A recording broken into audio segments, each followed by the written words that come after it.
and gentlemen, near West Side residents. I do, if you can, if you're not talking, please go on mute because I'm getting a little feedback on my end. But do want to thank everybody for joining us today. What we do have is myself, Keith Stanley, Executive Director of Near West Side Partners, and then we have Bethesda Lutheran Communities who will be presenting today, and there's a number of people on the panel. I won't get into introductions as of yet because I just want to highlight a few things. First, I want to give a quick shout out to a couple people I see in the attendee list. Always good to see our State Representative Evan Goyke. Evan, it's good to see you. If you want to give a shout out on the chat, please do. Evan was with us a few months back on the cleanup, and we're already planning for another one. So thank you, Evan, for all that you do in the community. And we also, I think there's one more who's joining us, one more elected official who may be joining us in the next few seconds. And we'll see, I'll be able to give a shout out in a minute once they get online. A couple of things I want to say. This project, the role that really the Near West Side Partners plays is really we are a convener. We create the platforms and want to make sure that our community is engaged. Oh, they said the PAT is disabled. So if our team can work on that chat, if we can get it up and going. We create platforms for discussions like this. This is major for us as we look at development in the Near West Side. We want to make sure that the residents' voices are heard and they're involved in every single process. Ottoman Bauman has been instrumental in making sure that we do that. And so we're doing that today, this evening. Just in the virtual world we're in, this is the best that we can do. So I want to make sure that people understand that usually we will be in a room together somewhere, but that's just not how we operate at this time. A couple of things I just want to share with you too. This event, as you may have heard earlier, is being recorded. We will have this ready on our other social media platforms. I think we're going to have it up on YouTube, so for people can go back. Also, currently, it's live on Facebook, and we do this for those of you who may or may not be familiar with the Near West Side Partners, the work we do. We know that certain demographics look at Zoom, other demographics look at Facebook, and we just want to be as equitable as possible to make sure whoever's interested in getting the information, that they get the information. This Bethesda Cornerstone Village project on Highland is not a part currently of the CNI Choice Neighborhoods project. It could be a very important project for us as we look at housing in the Near West Side, but currently it's not a part of the Choice Initiative. Once again, I want to encourage people, if the chat is working, to make sure that you use the chat for questions. We want this to be as interactive as possible. And I think that wraps it up. If I miss anything, feel free, team, to send me a text or put in the chat. With that said, I want to get started so we have enough time for the presentation and for questions. Today I'm joined by Rachel Roller. Rachel, I'm gonna kick it over to you. And Rachel, I've known for many years. She's been really an advocate for the Near West Side and been working closely with this project. Rachel will be able to take it from there and really introduce the people and parties who can explain this development that's happening at 32nd and Highland in the Near West Side. So with that, Rachel, it's all yours. Oh, thank you so much, Keith. Appreciate the warm introduction. Rachel, before you guys want to say, we do have Tammy Bachhorst from Ottoman Bauman's office. Thank you, Tammy, for joining us. Just want to let you know, so we have presence from Ottoman Bauman and, of course, State Representative Evan Goyke. So it's always good to have our elected officials joining us. Excellent. Thank you so much, Keith. I appreciate that. It's wonderful to be here this evening. Thank you so much for convening this discussion. We're really looking forward to feedback from the audience today and from the neighbors. Again, my name is Rachel Roller. I'm supporting Bethesda Lutheran Communities with this exciting Cornerstone Village project on Highland Boulevard, excuse me. And joining me today are Tom Campbell, the Vice President of Real Estate with Bethesda, as well as Christine Journalista, who's Senior Director of Real Estate for Bethesda. And with that, I'm gonna just turn it right over to Tom, who's gonna start the presentation. Thank you, Rachel. Thanks, Keith. Good to see you again on Zoom. And thank you, the Near West Side Partners and the neighbors along Highland Boulevard and in the general area. I'm excited to introduce you tonight to Bethesda Lutheran Communities in Cornerstone Village. As Rachel said, I'm Tom Campbell. I'm the Vice President of Real Estate at Bethesda Lutheran Communities, and Christine Journalista is my colleague and Senior Director of the Real Estate Development Team as well, and leading this project. So I'm just going to get right into slide 2. We're gonna talk today about a little bit about Bethesda, who we are, what we represent, and then we're going to really get into the development, the housing community, and just give you a basic description of what that is. Bethesda Lutheran Communities is a 116-year-old Christian nonprofit. We service individuals with intellectual and developmental disabilities.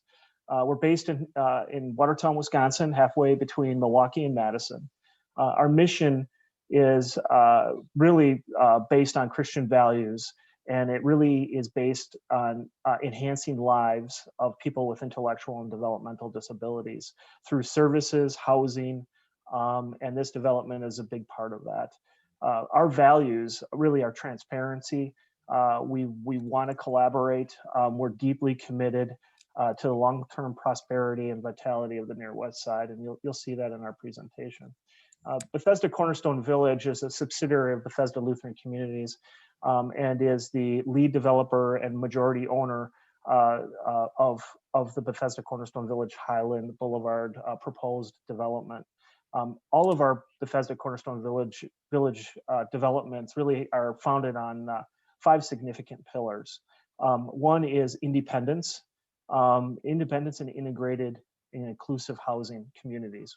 That's what we're trying to create here.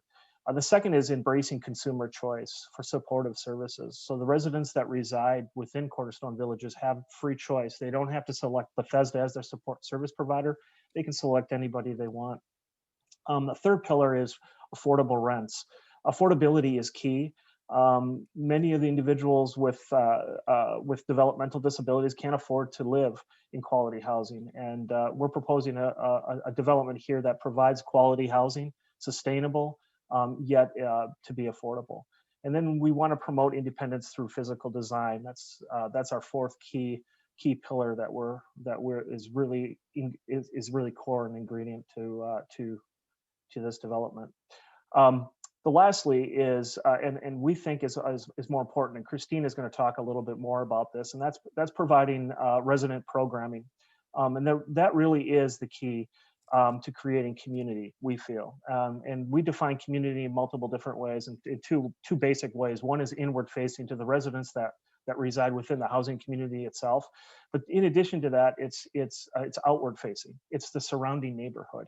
How can we create programming and activities to really enhance not only the housing community itself, but the surrounding neighborhood as well? And how can we positively impact the Near West Side the Near West Side, I should say.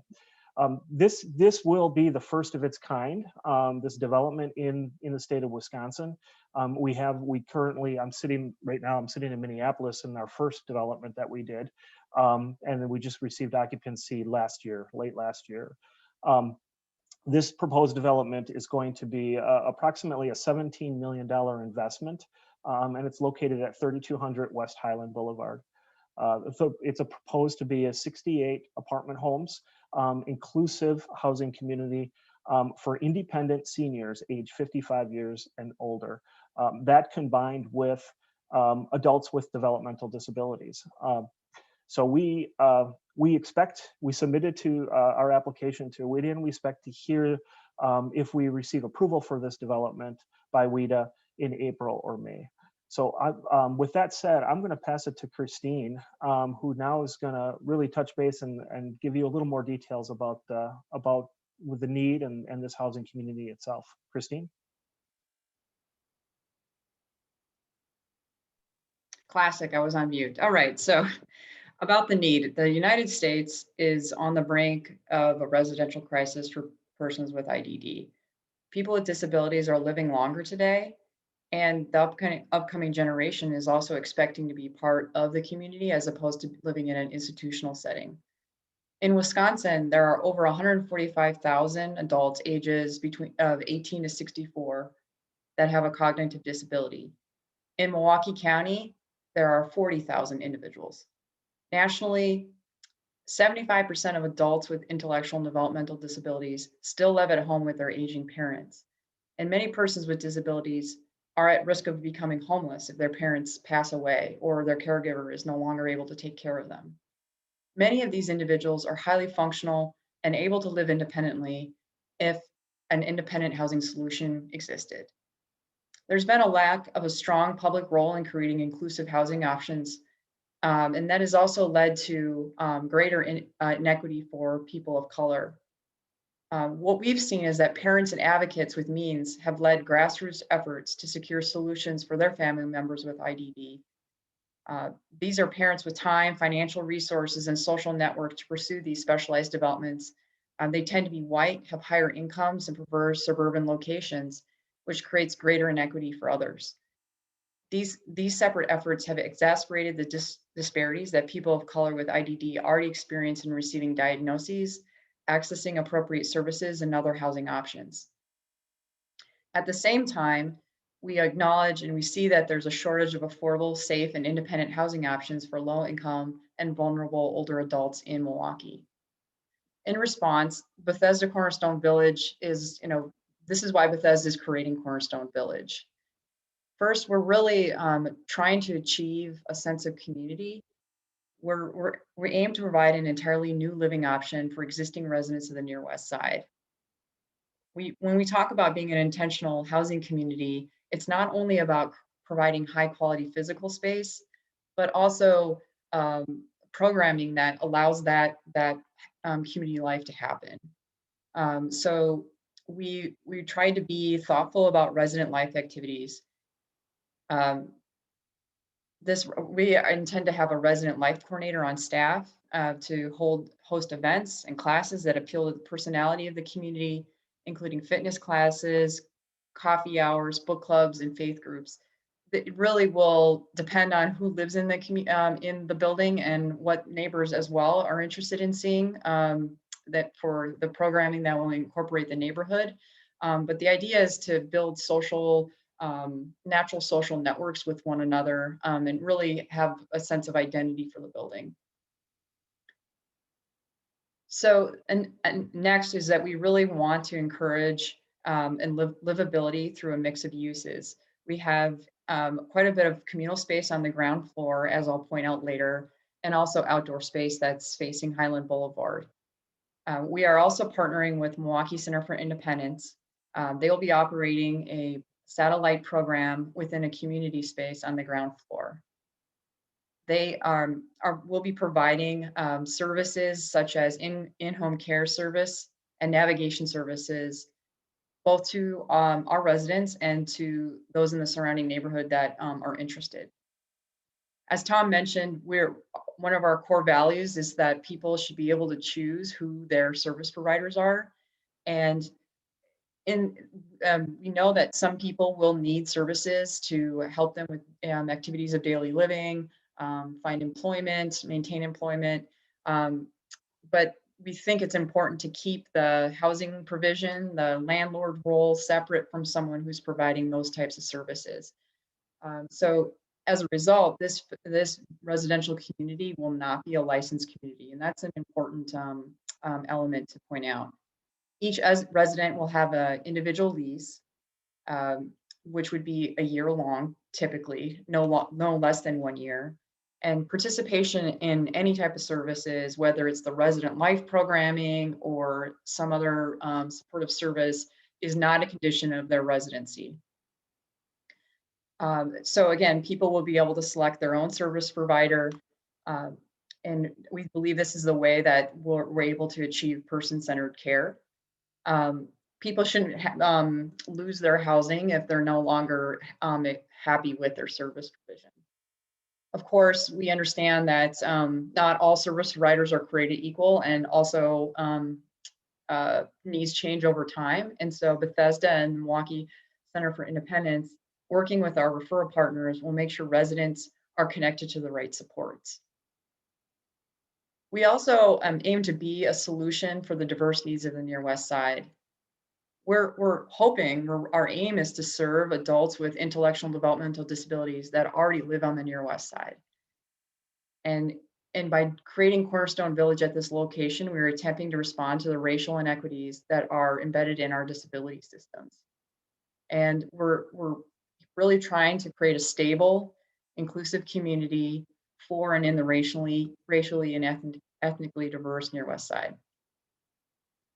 And we're really excited to bring this housing innovation to Wisconsin. And what better place than to do that in the city of Milwaukee? We anticipate that Cornerstone Village at Highland will become a national best practice. That's our goal, that we could also replicate this throughout the nation. We can go to the next slide, Rachel.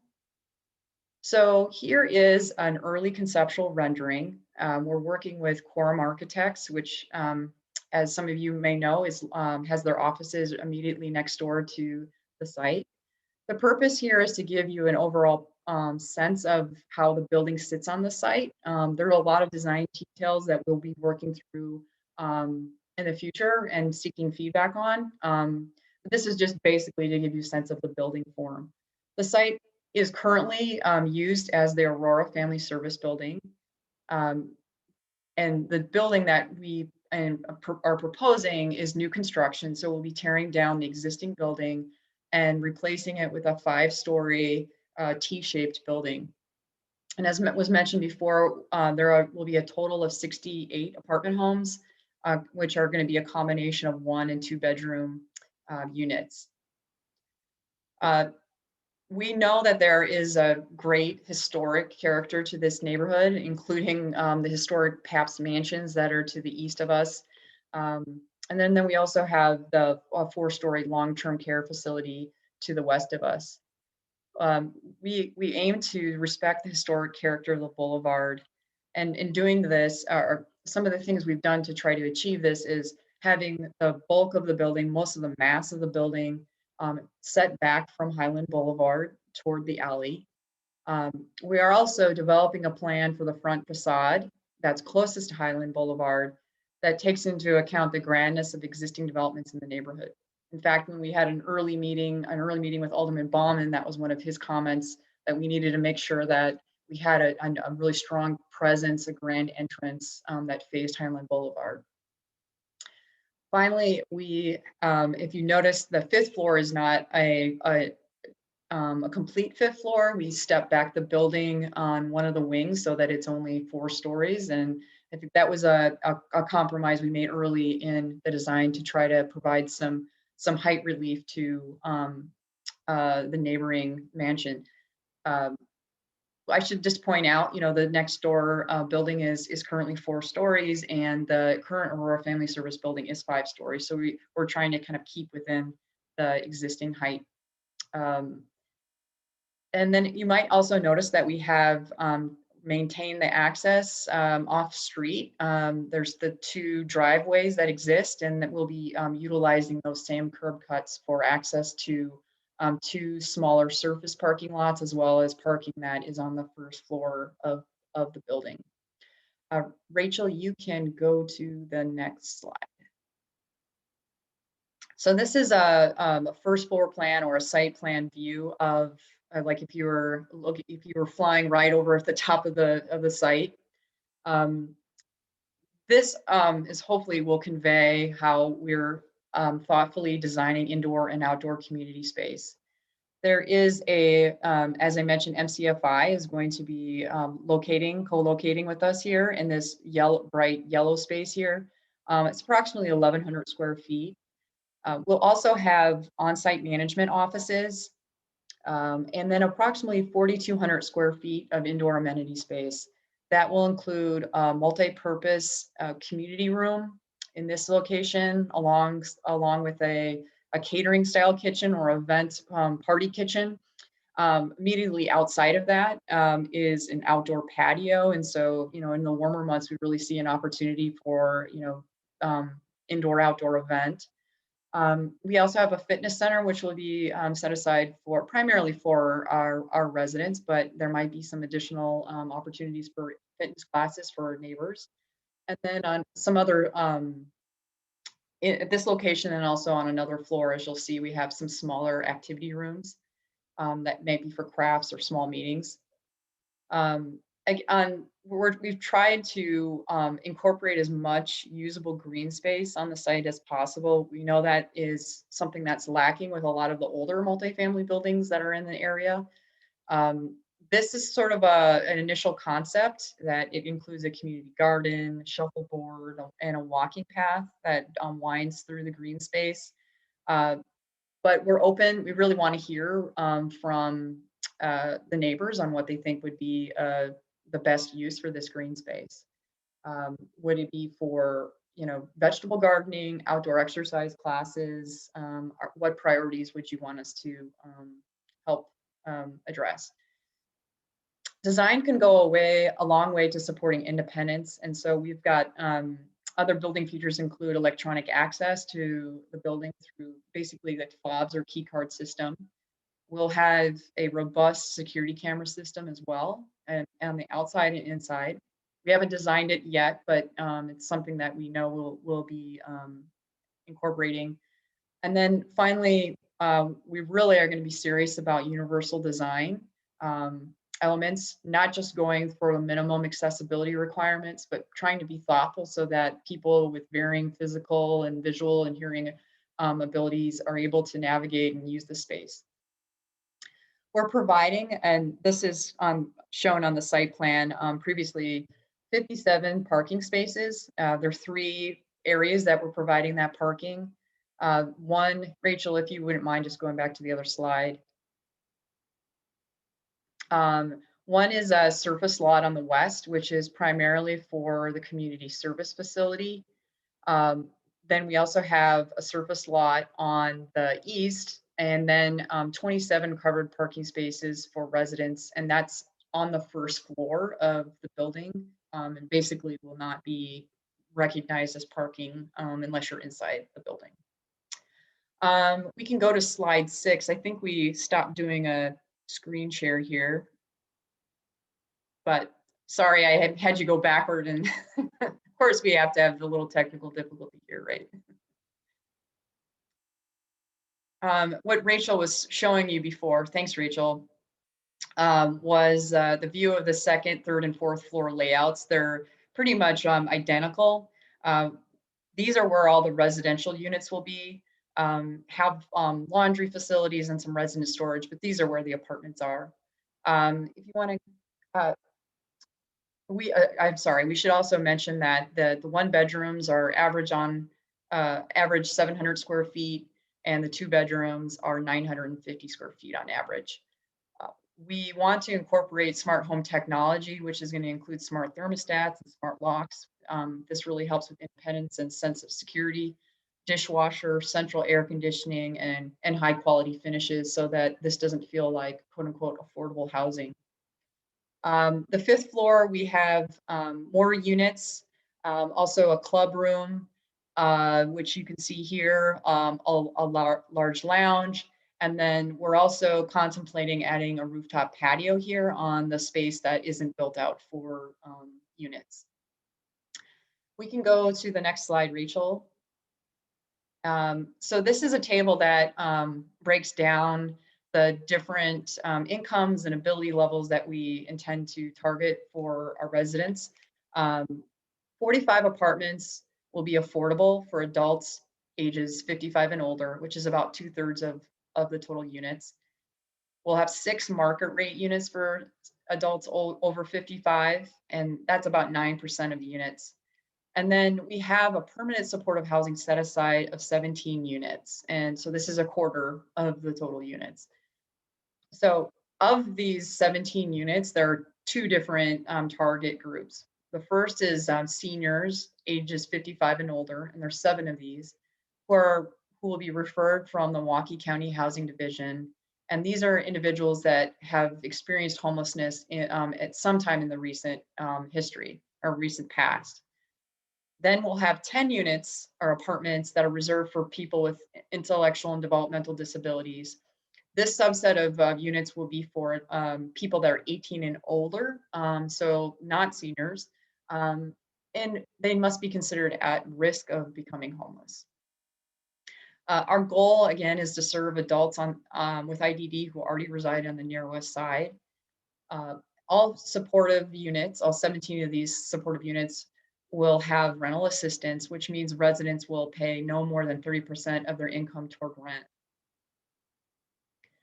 There's no limitation on people's length of residency here. So again, leases are a year, but people can renew as long as they're lease compliant and want to live here.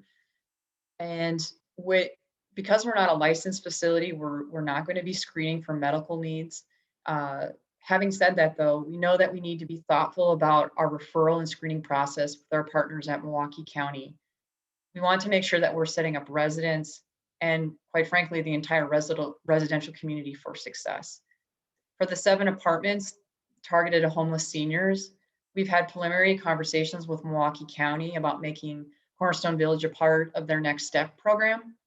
And this is a relatively new thing that they're working on.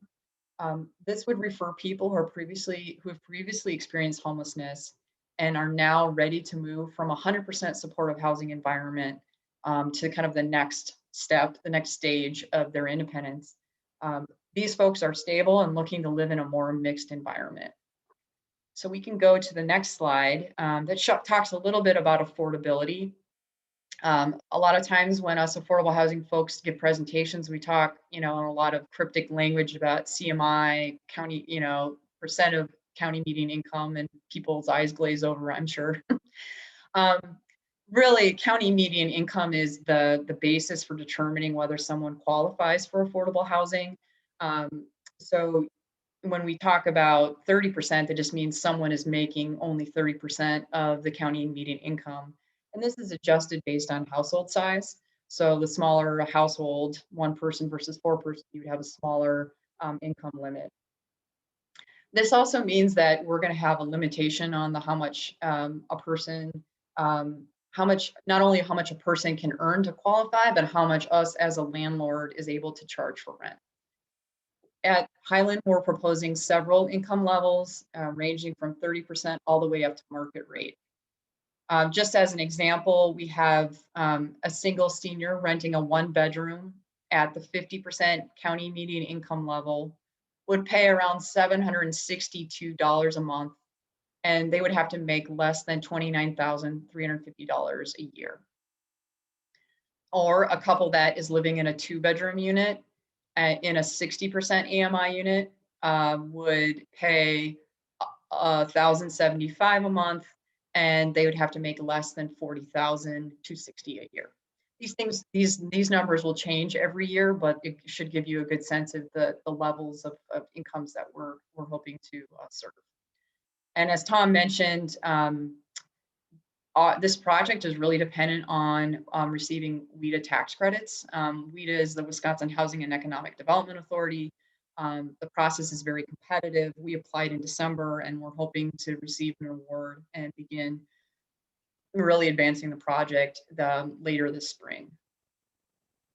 And with that, thanks for your time, and I'm going to hand this over to Rachel. Is a top priority of Bethesda, and I think it's clear, it's evident with the information that we've shared with you today that we recognize that this project will only be successful with the involvement of experts that are already within the Norwest side. With MCFI, for example, being a first-in-class disability service and support organization that will be providing additional resources and programming within the Norwest side. Advocate Aurora, with which none of this would be possible without them providing the site location. Quorum Architects, with its intimate understanding of the neighborhood, specifically this block, as neighbors of this block, and the new building, and ensuring that it fits within the fabric and historic community that already exists. And then Cardinal Capital Management, which is a locally headquartered property management agent with a proven track record and experience in the Norwest side with Veterans Manor. And then as importantly, if not more importantly, we're really looking forward to feedback from neighbors. Your Your insights, your perspective is incredibly valuable as we continue to refine these plans. And we're so thankful to the Near West Side for sponsoring this conversation this evening. We know that it's going to be one of many in the future as we continue to develop the proposal and finesse it. So those are, critical components that we think that will assure success. Also, supporting our local economy is of great importance and priority to Bethesda Lutheran communities. As part of this development, they have committed to 50% of construction costs being purchased from minority and women-owned businesses.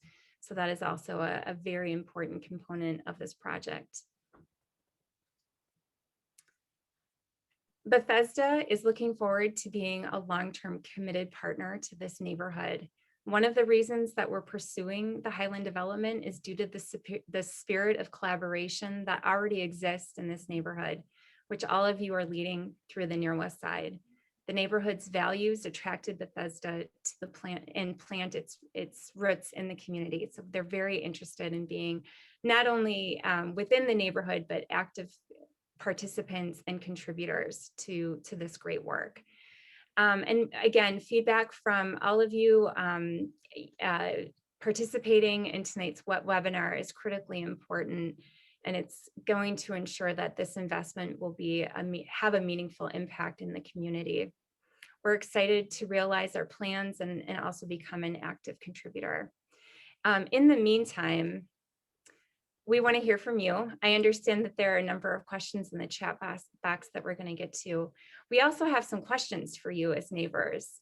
Christine touched on a few elements of the project where we're really looking forward to additional feedback from neighbors. The green space, for instance, the social programming, and making sure that the services that are being provided by MCFI are not only meeting the needs of residents, but the greater neighborhood. And so support services and programming we really would love to hear your feedback on that, in addition to other questions that you might have. This is the beginning of many forums that we look forward to having with neighbors. In addition to the Near West Side Partner Forum, we're interested to hear if there are other ways and channels for us to connect with other neighbors and stakeholders in the neighborhood, because we are committed to a transparent and inclusive process.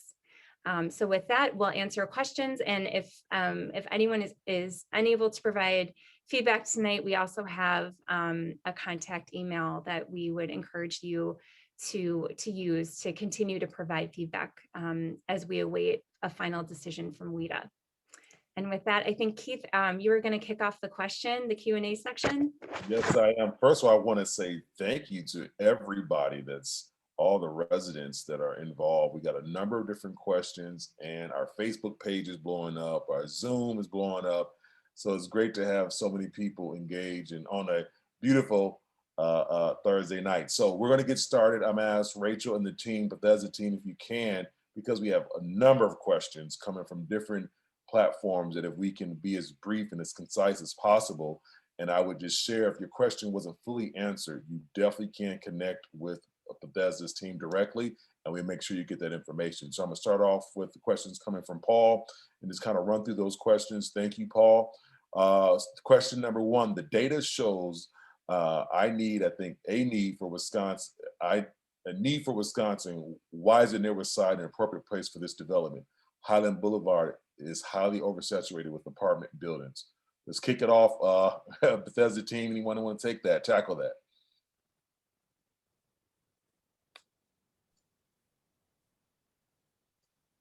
So I can take that.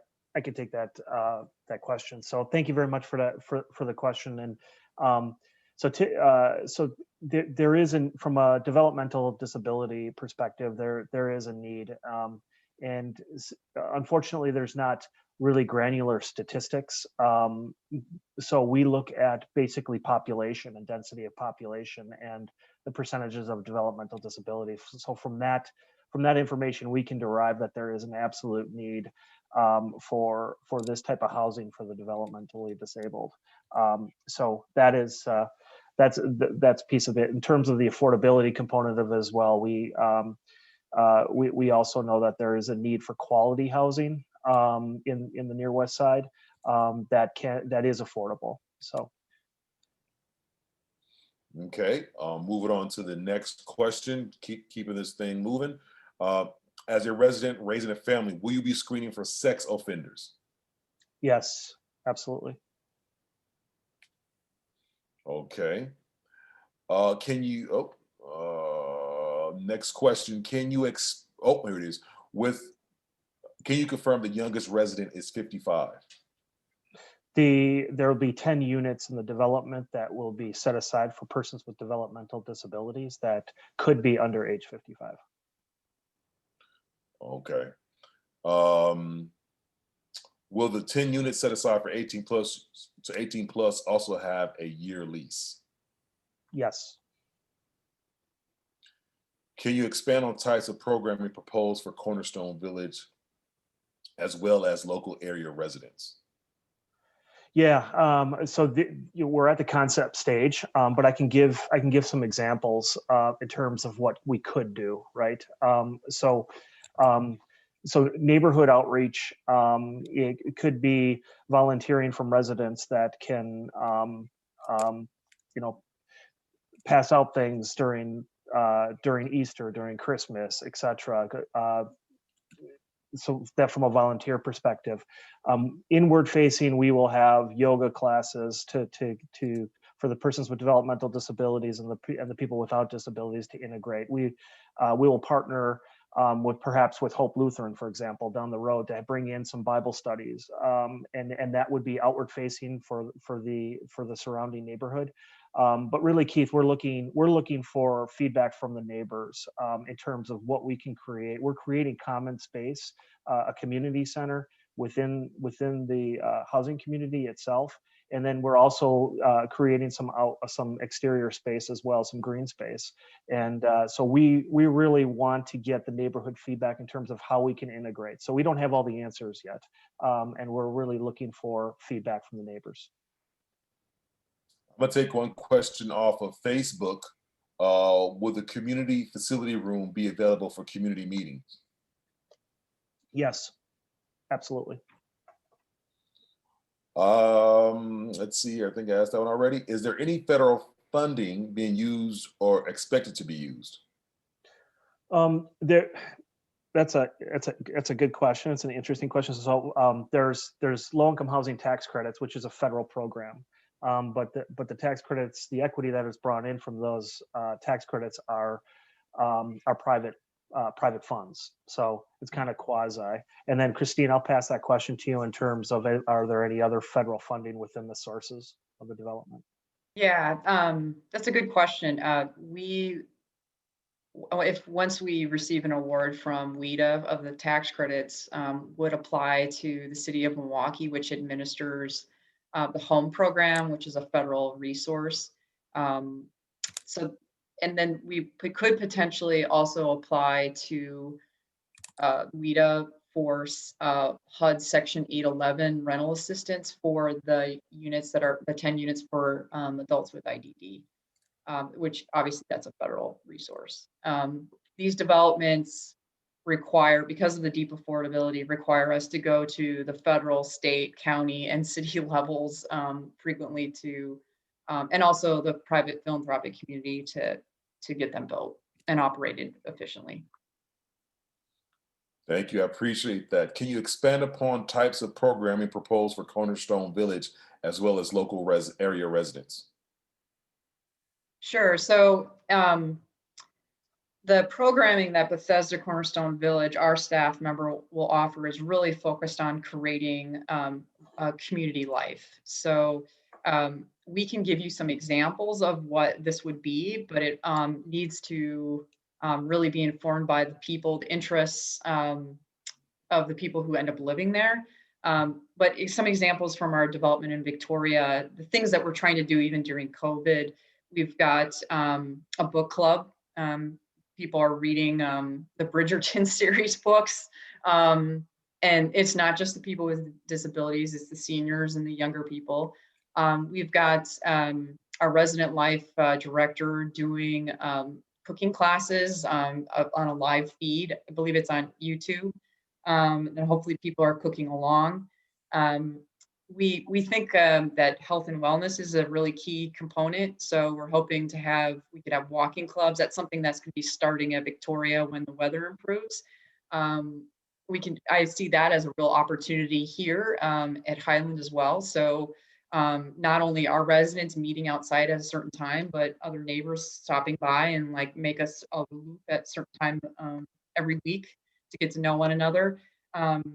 Coffee clubs, craft nights, movie nights. We can even organize outings to other parts of the neighborhood or going downtown to see a show. So really it's meant to be enhance the social life. People get to know one another, build these natural supports. In terms of the programming offered by MCFI, again, we're hoping that people will choose MCFI as their provider, but out of convenience and of course also the quality of their services, but they're not required to participate in any of that programming. But MCFI has a wide range of services that they could provide, in-home supports from nutrition planning, employment related services. One key thing we think is going to be super important is 24-hour emergency response. So if someone needs something in the middle of the night that doesn't require a 911 call, they just need a little bit of support figuring something out.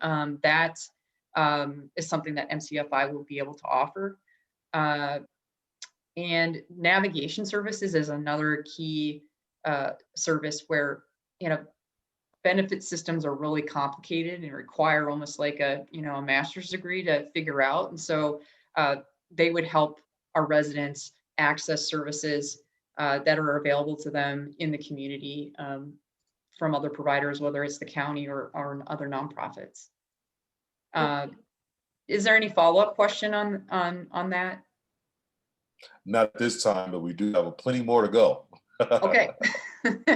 I do want to, before we go on to the next question, we are joined by Tammy Bockhorst. Tammy Bockhorst, she represents Alderman Bauman's office. Tammy is great and been an amazing asset working with her over this past year or so. Tammy, there is a question concerning Alderman Bauman. The question is, what is Alderman Bauman's position on the project? We're working to make sure we get through these technical difficulties. Can you hear and can we hear you? Can you say a few words?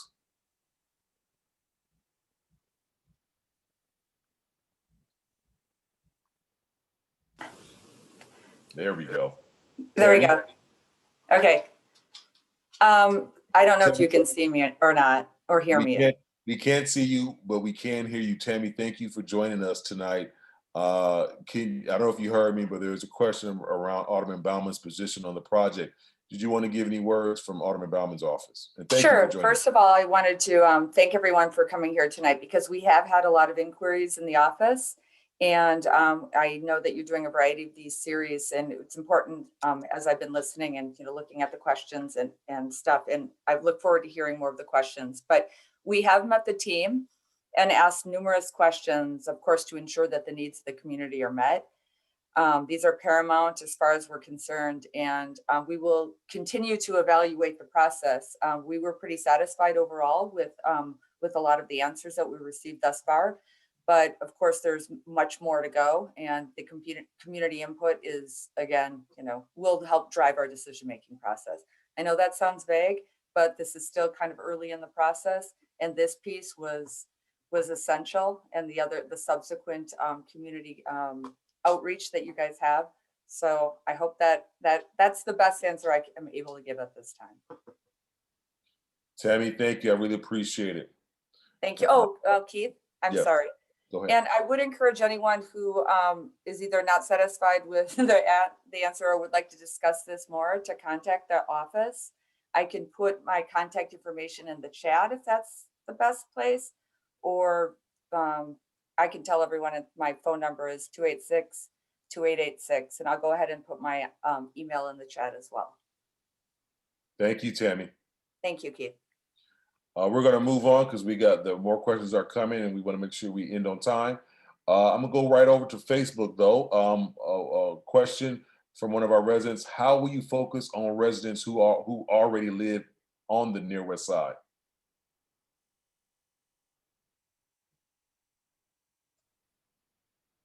I'm sorry, could you repeat the question, Keith? I was reading some of the other questions in the chat. No problem. How will you focus on residents who already live in the Near West Side? On the Near West Side, I should say. Well, so this is that resident life position that we will have is going to be responsible for cultivating activities that will be of interest to neighbors. And we want to hear feedback from people now, and then, as time progresses, once we're, under construction, and then as the building operations go on, people's interests and needs will change over time. So a lot of it's just having another small community center, another place for people to convene right in your backyard. We really hope that people will use us as a third space, like a library or, a coffee shop would be. When we can have as was mentioned earlier, a place for people, a way for people to reserve the use of our community room.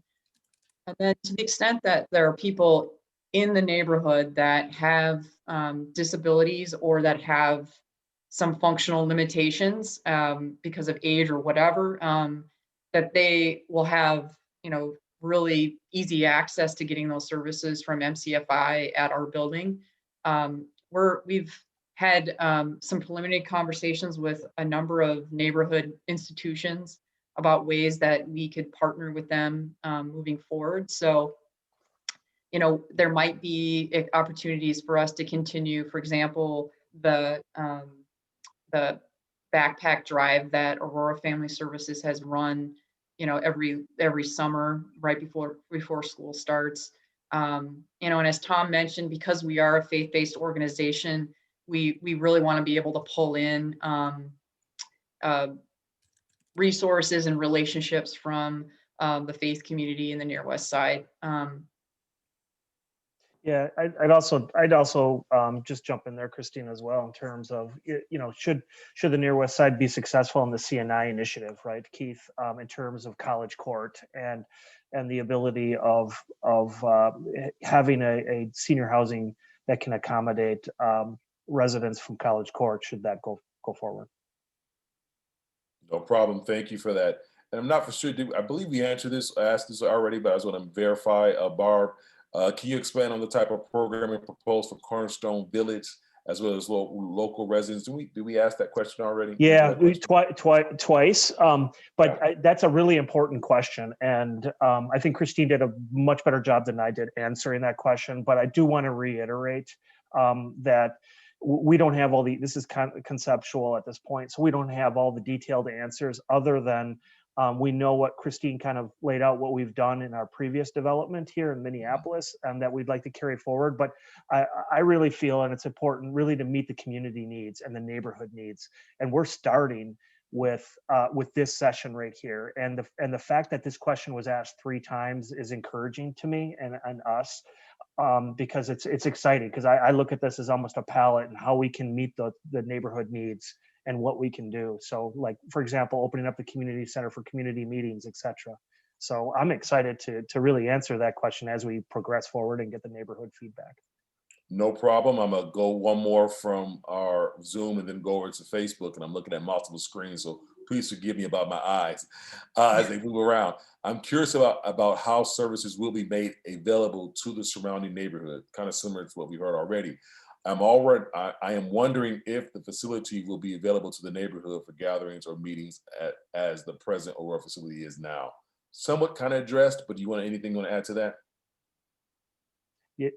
Yeah, I can chime in there. So we are creating intentional community space, right? And that community space is going to be not only for the residents, but it's going to be for the surrounding neighborhood. So wherever possible, where we can integrate the surrounding neighborhood within the housing community itself, that's part of the inclusivity of what we're trying to accomplish here. So yes, we will take every opportunity to do that. Absolutely.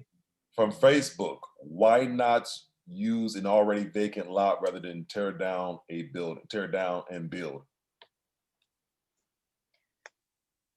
That's a good question. I have an answer, but Christine, I see you. You go ahead. Yeah, who fights to answer it? Well, the first thing is that if we have a vacant lot, that doesn't necessarily mean that it's big enough for us to develop the number of units that would make for operational efficiencies. Aurora Family Service is also planning on vacating this building. It's not serving their needs anymore. It has maintenance issues because of its age, and because of COVID sort of exacerbating this, they've really see a benefit for them to consolidate all their services on the Aurora Sinai campus just down the street.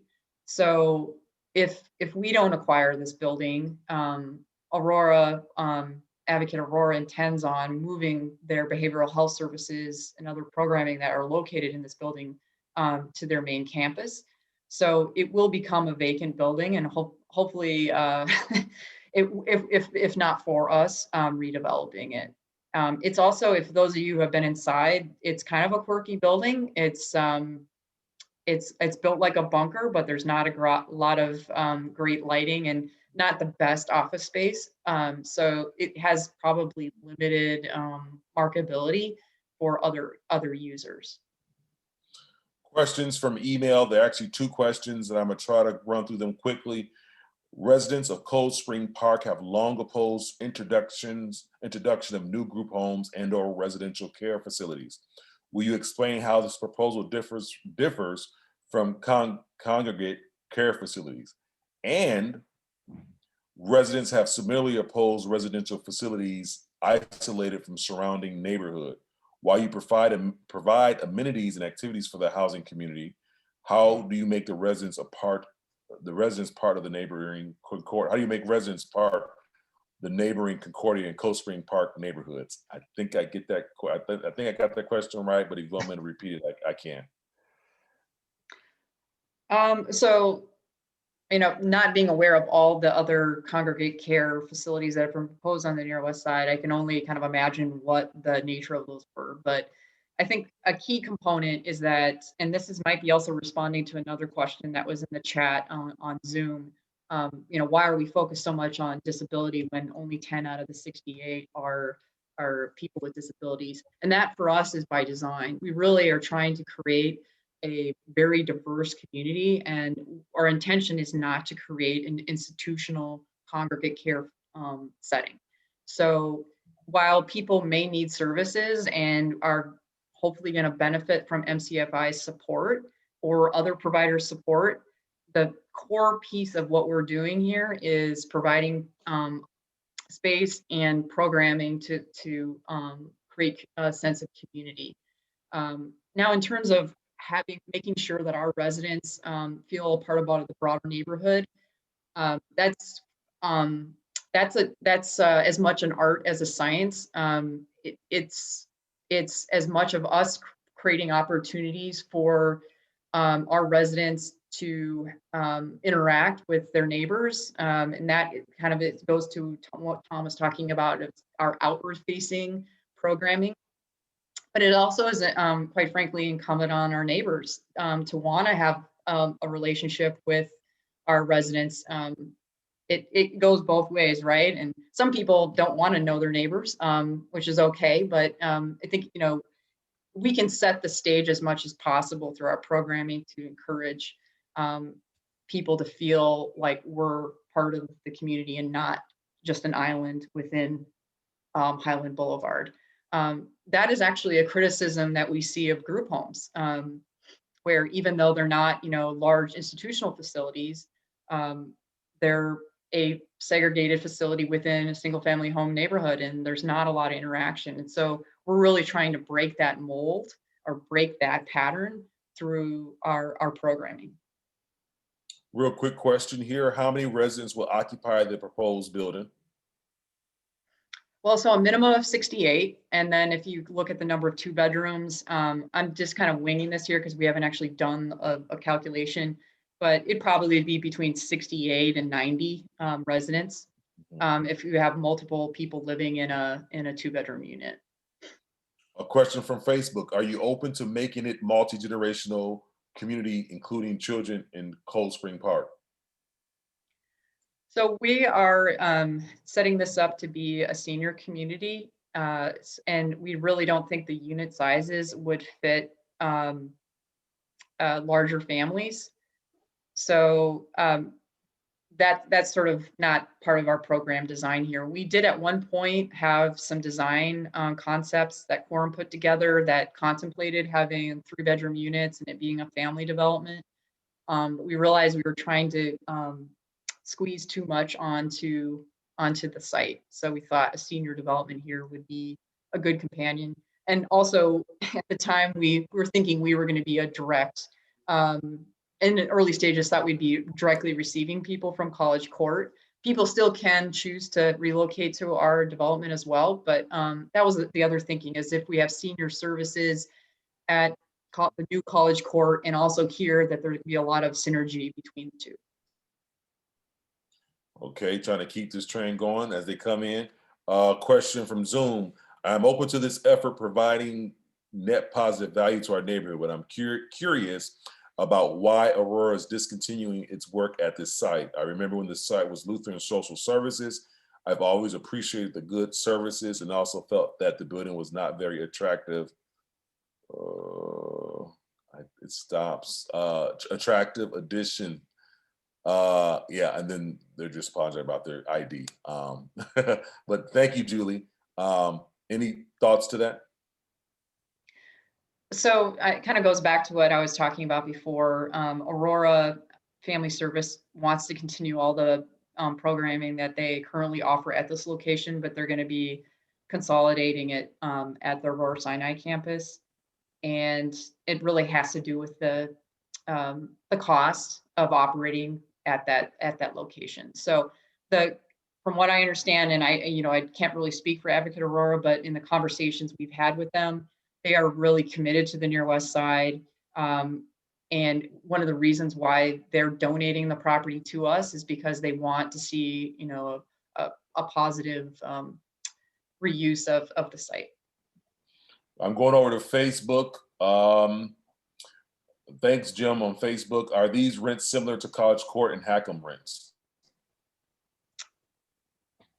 That I can't answer without making something up. So I think we can respond in writing to that. We would have to talk to College Court management to see what their rents are currently.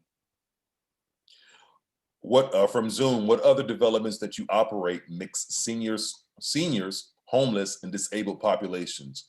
Has Hope Lutheran agreed to partner? Tom, you want to take that one? Yeah, Hope Lutheran has not agreed to partner. We have so we have a connection because Hope Lutheran is a part of the LCMS, and Bethesda Lutheran is also a recognized service organization within the LCMS. So there's an absolute connection there. So we have not had any discussions at all with Pastor Harmon there, but we will, and we intend to. Again, this is at a concept stage. Keith, what was the second part of that question? That was a long answer. I already forgot. Let me just see here. Go to the other. Has Hope Lutheran? So was this? What other developments do you operate?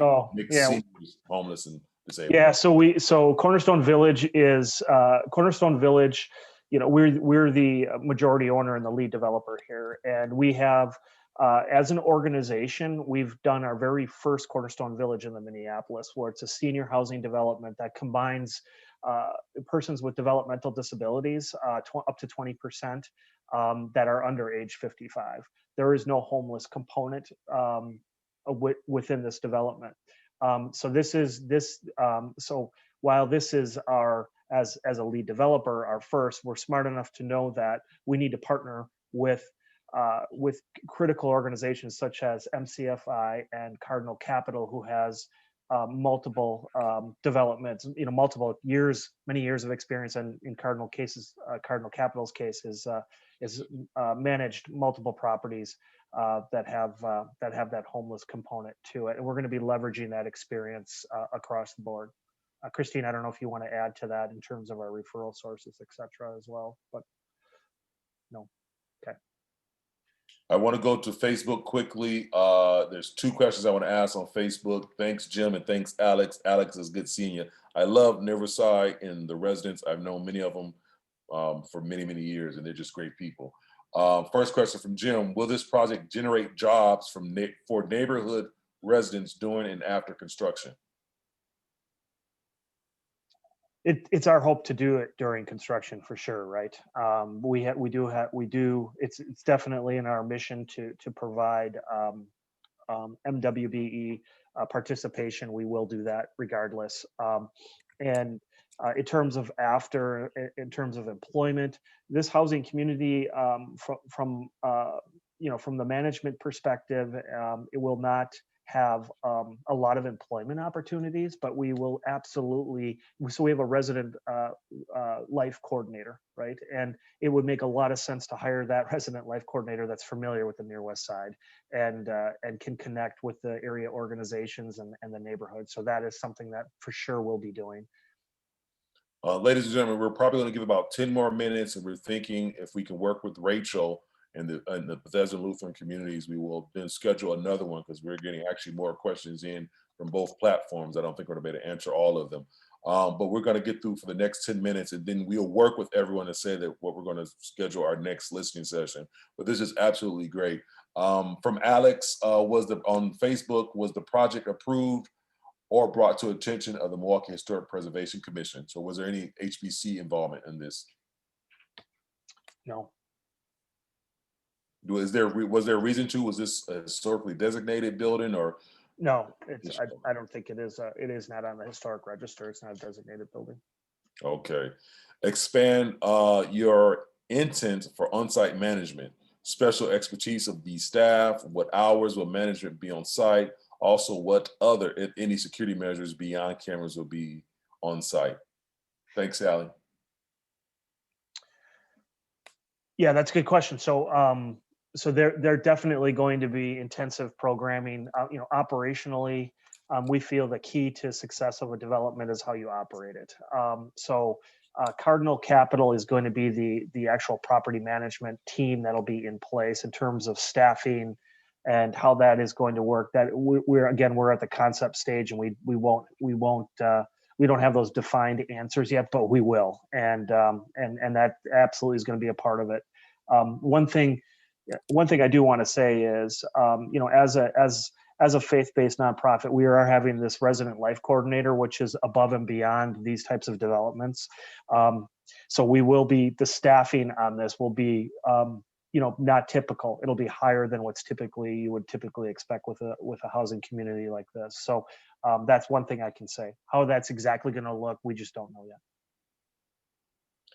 How will people with intellectual/developmental disabilities involved in the conceptualization of this project and similar projects you have done?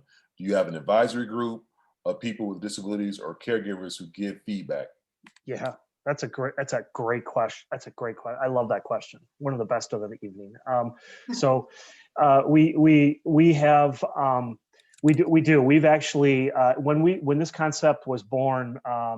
Probably 3 years ago now, we actually created focus groups, and we sat down with parents, with children with a developmental disability, and we asked them the tough questions, right? We asked them, what's paramount? What's your number one concern? That's a vulnerable population, incredibly vulnerable, right? And so we also sat down with seniors, and we asked the senior population, what's your number one concern? And we asked them some tough questions as well. We really wanted to learn about this model. In addition to that, we have been really engaged throughout the country with parent groups. There has been a significant amount of parent groups that actually organically form themselves because they have one paramount question: what's going to happen to my son or daughter when I can't take care of them anymore? And the housing is the foundational issue, right, that brings these parents together. So we are learning from these parents. Of course, Bethesda Lutheran Community has been in the industry for 115 years. We bring that experience along with us. But we're excited, and proof of concept in this Minneapolis development is this development here is full with our entire set aside with a waiting list. So we know this model works. We know this model is very needed in every community. Just to add on to what Tom was saying, we have not identified a parent group in the Near West Side at this point, and we'd love to hear from people who live in the Near West Side that would be interested in living here, and we want to hear what their thoughts are about this proposed development. Rachel, Tom, and I are also in the process of continuing outreach to different self-advocate organizations, really trying to cover our bases. But we really would like to hear from potential residents, family members, consumers. So if anybody has any suggestions, direct line, we can do a special meeting just like this for any subgroup. Appreciate that, Christina. We're almost wrapping this up. A few more items I want to get to. This is a specific question, kind of we hit on it earlier. Will you rent to sex offenders? No, we will not. So that population will not work with the vulnerable population of people with developmental disabilities. Where is the Victoria development located? It's a suburb of Minneapolis. It's on the west side of Minneapolis. Is there management or staff 24/7? No. How does the project fit with the city/HACM Choice Neighborhoods initiative for the area? So we're not officially a part of the Choice Neighborhoods initiative, but we would like to, once the CNI team gets rolling, to talk about how our development could, positively interact with the redevelopment of College Court in terms of programming. And then if there are any residents that choose to take a housing choice voucher instead of relocating to College Court, they'd be welcome at Cornerstone Village. Okay, we're going to take one more question and then we're going to wrap it up. And the questions that are listed, we're going to try to get those questions documented for our next listening session. We're going to try to do that quickly, relatively soon, so we can continue with this great discussion. Last question: what is the on-site monitoring for substance abuse? Near West Side Partners has worked hard to reduce drug houses. Amen, anonymous attendee. So I think that's a discussion point. We hadn't anticipated on doing drug testing any more than we would a typical landlord would. But if that's we also don't want to see drug use in our buildings either. It creates a not a positive environment. So if people, it's open for discussion on how we can monitor that situation. No problem. I will say, I will take one more question, which is the last question. Paul asked, will the questions asked be paired with the recording? Also joining questions from Zoom and Facebook. What we're going to do is try to capture all the questions that's available that we have now, and then make sure they're part of what we will send to Bethesda for them to answer. I think we would try. I don't know if we have the capability to do that, and the team, if we can, or if we don't, feel free to share that in the chat. I do think sometimes it's difficult when we're doing a recording. Oh, yes, we're capturing the remaining questions. So with the recording, it will live on live. So you actually can go on Facebook in probably 20 to 30 minutes and we'll be there for you to have. And we'll try to also upload it on our YouTube channel. But I think it's important, but I don't want to take too much more with the time. So I assume Rachel and Bethesda team, we'll be able to come back and do this again. Absolutely. I appreciate it. I want to give real quickly a thank you to State Representative Evan Goyke again. Great guy. Evan is just an amazing partner for the Near West Side Partners. For those of you who did not hear, Near West Side was a part of the governor's announcement for the state budget for a $163 million development, which is the state office building on 27th Wisconsin.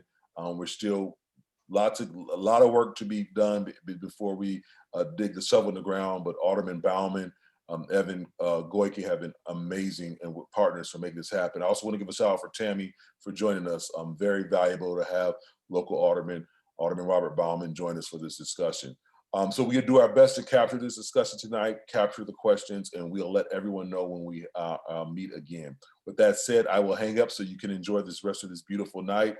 And thank you everybody for joining us. And thank you, Bethesda, for presenting this very unique project. And hopefully with all the questions answered, it will be something that we can all agree to that will add value to our community. So thank you, everyone. Thank you, Keith.